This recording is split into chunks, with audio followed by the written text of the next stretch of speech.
We have started right from the middle of the story, which is Mitz is the middle brother. The brothers, three brothers, two are related, one is adopted, are orphaned. They have parents that died in a car wreck, and they've been given this chop shop to run.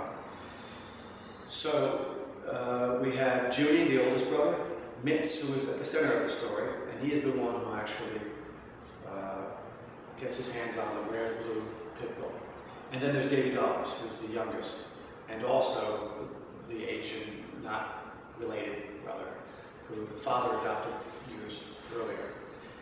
We have the bookkeeper for this chop shop, and her name is Gil. And Judy is conducting an affair with Gil.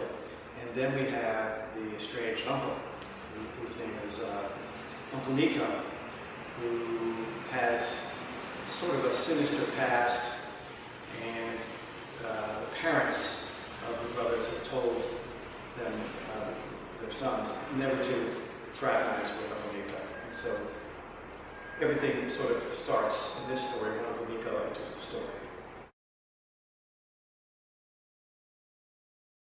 I said Bitch in the Bronx because I'm familiar with the Bronx.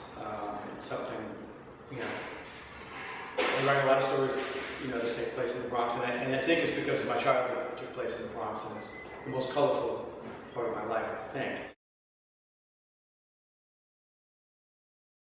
This actor told me about how they actually had dogfights in the bowels of this building down in the basement. And so I said, oh, that's interesting. And then I began research and found out that there's quite a lot of dogfighting conducted in Morris Park.